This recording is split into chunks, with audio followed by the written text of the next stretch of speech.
Hello दोस्तों। आज अपने बात करेंगे इंडियन पार्लियामेंट के बारे में कि भारतीय संसद क्या है और इसके अंदर लोकसभा राज्यसभा की सीटों का बंटवारा किस हिसाब से है, राज्यसभा क्या है, लोकसभा क्या है। ठीक है, तो सबसे पहले मैं आपको बताना चाहूँगा कि भारतीय संविधान के पार्ट 5 के अंदर आर्टिकल 79 से लेकर के 122 तक संसद की सभी विधियाँ हैं, यानी संसद किस हिसाब से काम करेगी। ठीक है, इसके अंदर संरचना, अवधियाँ, अधिकारियों की प्रक्रिया, विशेषाधिकार, शक्तियों के बारे में ये सब बात यहाँ लिखी हुई है। ठीक है, यानी कि पार्ट 5 के अंदर भारत की संसद की बात होगी। अब देखो संसद क्या चीज़ है। संसद, इसके 3 पार्ट है मेनली, एक राष्ट्रपति, एक लोकसभा और एक राज्यसभा। राष्ट्रपति देश का सर्वोच्च नेता है, यानी सबसे बड़ी गवर्निंग बॉडी जो है इंडिया की वो राष्ट्रपति है, यानी राष्ट्रपति से ऊपर इंडिया के अंदर कोई नहीं है। ये हमारे संविधान के अंदर लिखी हुई बात है और इसका आर्टिकल पड़ता है 52। ठीक है, 52 के अंदर राष्ट्रपति के बारे में बात की जाएगी, पार्ट 5 के अंदर ये बात लिखी हुई है। उसके बाद में बात करते हैं लोकसभा। लोकसभा लिखी है आर्टिकल 81 के अंदर। ठीक है, आर्टिकल 81 के अनुसार लोकसभा। अब देखो लोकसभा क्या होती है। लोकसभा का मतलब होता है लोगों की एक सभा, और लोकसभा के अंदर बैठते हैं एमपी, और एमपी अपने अपने संसदीय क्षेत्र से चुन के जाते हैं।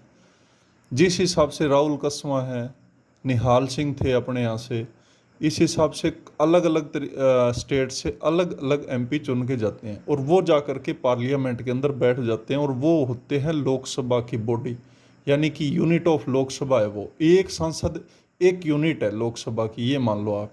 ठीक है, और इनकी अधिकतम संख्या जो है वो 552 होती है अपने लोकसभा की। ठीक है, इनमें 530 तो आएंगे सीधे स्टेट से, 20 आएंगे केंद्र शासित प्रदेशों से।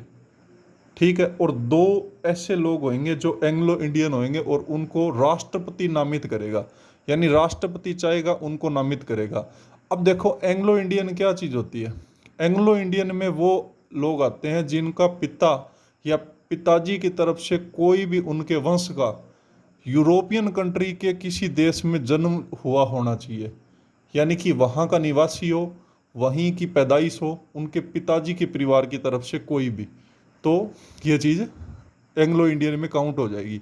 ठीक है, और ये एंग्लो इंडियन राष्ट्रपति को जो लगेगा ना कि ये आदमी एंग्लो इंडियन है, उसी को वो एंग्लो इंडियन की सीट दे सकता है और उसको संसद में नियुक्त कर सकता है। ठीक है, अभी बात करेंगे लोकसभा की जो सीटें हैं वो किस हिसाब से आती हैं। लोकसभा में संसदीय क्षेत्र निर्धारित होता है, अलग अलग पार्टी के बंदे वहाँ पे अपना अपना नामांकन भरते हैं और फिर चुनाव होता है। चुनाव भारत का निर्वाचन आयोग करवाता है, जो अनुच्छेद 324 में लिखी हुई है, उस हिसाब से उनका निर्वाचन होएगा और फिर वो लोग चुन करके अपने पार्लियामेंट में बैठ जाएंगे। यानी कि इस लोकतांत्रिक देश के अंदर चुने हुए कुछ एक लोग हैं जो जनता की नीतियां पार्लियामेंट में तय करेंगे। समझ में आ गई बात। ठीक है, उसके बाद में बात करेंगे अपने राज्यसभा के बारे में। राज्यसभा में 250 मेंबर होते हैं टोटल, यानी कि 250 हो सकते हैं, अधिकतम 250 मेंबर हो सकते हैं।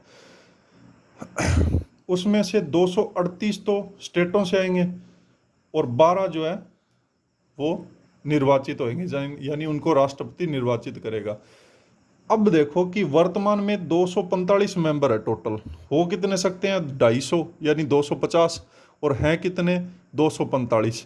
इनमें से 229 तो आ रखे हैं स्टेट से और 4 आ रखे हैं केंद्र शासित प्रदेशों से और 12 को राष्ट्रपति ने नामित कर रखा है। और ये वही 12 हैं जिनको राष्ट्रपति कला के क्षेत्र में, साहित्य के क्षेत्र में या किसी विशेष क्षेत्र के अंदर किसी ने महारत हासिल कर रखी है। जैसे कि सचिन तेंदुलकर को खेल के विषय में लिया था, लेकिन खेल का संविधान में कहीं लिखा हुआ नहीं है। यानी कला के क्षेत्र में आप ला सकते हो किसी को, यानी कोई उत्कृष्ट कलाकार है जो कि विश्व में ख्याति जिसकी प्राप्त कर रखी है जिसने, उसको आप ले सकते हो, उसको राष्ट्रपति नामित कर सकता है। जब सचिन तेंदुलकर को राज्यसभा से सांसद बनाया गया तब इस चीज़ का विवाद भी उठा था, लेकिन पार्लियामेंट ने ये बात बोल दी कि जी खेल है, ये भी एक कला है, और उसको बना लिया। तो ये सब बात आपको ध्यान होनी चाहिए। ये वैसे मेनली ये 4th शेड्यूल है ना अपनी 4थी अनुसूची, उसके हिसाब से बनते हैं। अच्छा, लोकसभा में एक बात मैं बतानी आपको भूल गया कि अभी वर्तमान में लोकसभा में 545 सदस्य हैं। इनमें से 530 तो आ रखे हैं राज्यों से, और 13 आ रखे हैं केंद्र शासित प्रदेशों से, और 2 को नामित कर रखा है। टोटल कितने हो गए? 545। अब देखो, भारतीय संविधान का सबसे इंपॉर्टेंट अनुच्छेद कोई है तो वो 74 है। और ये 74 जितनी भी पावर राष्ट्रपति के हाथ में होती है उसको कब्जा करके प्रधानमंत्री को दे देता है। अब बताता हूं कैसे। राष्ट्रपति की सहायता देने के लिए एक मंत्री परिषद होगी और जिसका प्रधानमंत्री होगा, ठीक है। राष्ट्रपति मंत्री परिषद के परामर्श के अनुसार ही कार्य करेगा। ये एक लाइन पूरे देश की शासन व्यवस्था का ढांचा चेंज करती है। अब मैं बताता हूं कैसे। संविधान का आर्टिकल 74 ये बात कहता है कि पार्लियामेंट के अंदर जो लोग बैठे हैं, यानी कि जो मंत्री बैठे हैं, कैबिनेट मंत्री, राज्य मंत्री, स्वतंत्र प्रभार के जो मंत्री हैं, 3 टाइप के मंत्री हैं। एक तो कैबिनेट मंत्री, एक राज्य स्वतंत्र प्रभार के मंत्री और एक राज्य मंत्री, ठीक है। अब देखो, मंत्री भी अपने मैं थोड़ी सी बता देता हूँ आपको। कैबिनेट मंत्री वर्तमान में 22 कैबिनेट मंत्री है और 9 स्वतंत्र प्रभार के मंत्री हैं और राज्य मंत्री है 29, ठीक है। लेकिन कईयों का निधन हो गया, कईयों ने त्याग पत्र दे दिया, तो इस हिसाब से क्या हो रखा है कि ये 60 होने चाहिए, लेकिन 54 ही वर्तमान में मंत्री है। और टोटल इसका पीएम सहित 82 मंत्री हो सकते हैं। आपको कोई बात पूछ ले कि भारत की पार्लियामेंट के अंदर कितने मंत्री ज़्यादा से ज़्यादा हो सकते हैं, तो आप आंसर दोगे कि जी पीएम को मिला के 82, और अगर पीएम को छोड़ दें, प्रधानमंत्री को छोड़ दें, तो 81 मंत्री अपने यहाँ हो सकते हैं। उनमें सब आ जाएंगे, कैबिनेट मंत्री, राज्य स्वतंत्र प्रभार के मंत्री, ठीक है। तो आर्टिकल 74 ये बात कहेगा कि राष्ट्रपति की सहायता देने के लिए मंत्री परिषद होगी जिसका प्रधानमंत्री होगा, और राष्ट्रपति मंत्री परिषद के अनुसार ही काम करेगा। अब देखो कि इनके अनुसार काम करने का मतलब ये है कि अपनी मनमर्जी से ये जो कानून पास कर देंगे वो राष्ट्रपति को सिग्नेचर करने के लिए भेजेंगे। कोई भी चीज़ पास होनी है वो राष्ट्रपति के पास जाएगी।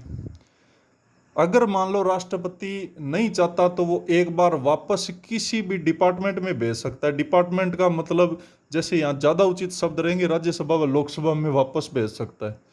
अगर मान लो लोकसभा व राज्यसभा से वापस वो चीज़ पास करके, साइन करके और वापस राष्ट्रपति के पास चली गई तो राष्ट्रपति को सिग्नेचर करने पड़ेंगे। ये संविधान का आर्टिकल 74 बाध्य कर देता है राष्ट्रपति को।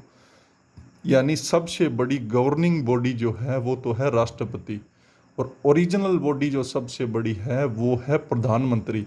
ये बात आपको मतलब रट लेनी है, ये बात कि किस हिसाब से ये अनुच्छेद बहुत बार वन डेज एग्जाम में पूछा गया है। अब देखो, अनुच्छेद 75 की बात करते हैं। पीएम की नियुक्ति राष्ट्रपति करेगा, फिर अन्य मंत्रियों की नियुक्ति राष्ट्रपति पीएम की सलाह से करेगा। बहुत बड़ी बात है इस संविधान के अनुच्छेद के अंदर भी, 75 के अंदर। यानी कि पीएम की खुद की नियुक्ति कौन करेगा? राष्ट्रपति। और इसके कहने पे यानी कि पीएम जिसको चाहेगा उसको मंत्री बनाएगा।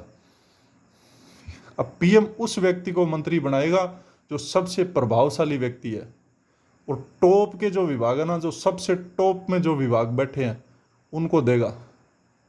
जैसे कि वर्तमान में गृह मंत्रालय अमित शाह के पास है, रक्षा मंत्रालय राजनाथ के पास है, वित्त मंत्रालय निर्मला सीतारमण के पास है, और पिछली साल निर्मला सीतारमण के पास में था रक्षा मंत्रालय।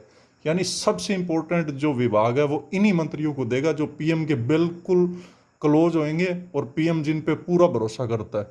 एक किचन कैबिनेट के बारे में बात करेंगे अभी 2 मिनट में, आपको मैं बताऊंगा कि किचन कैबिनेट क्या चीज़ होती है। अब देखो, सबसे पहले आदमी के क्लोज आदमी खुद होता है। इस वजह से प्रधानमंत्री के पास 4 ऐसे विभाग हैं जिनको किसी को नहीं दे रखा प्रधानमंत्री ने, जैसे कि परमाणु विभाग, अंतरिक्ष विभाग, पेंशन विभाग और जन शिकायतें। यानी लोगों की शिकायतें पीएम खुद सुनेगा। किसी को वेतन भत्ते, बेरोजगारी भत्ते, ऐसी चीज़ें देनी है तो पीएम खुद निर्धारित करेगा। यानी कि कोई भी योजना लानी है तो वो पीएम के नाम से आ सके और पीएम की पब्लिसिटी हो सके। इस वजह से पीएम ने ये डिपार्टमेंट खुद अपने पास रखे हैं। अब बात आती है इंटरनेशनल संबंधों की, तो मान लो किसी देश के साथ युद्ध हो रखा है और परमाणु बम चलाने की नौबत आ गई, तो प्रधानमंत्री खुद निर्णय लेगा कि किस हिसाब से परमाणु बम चलाना है।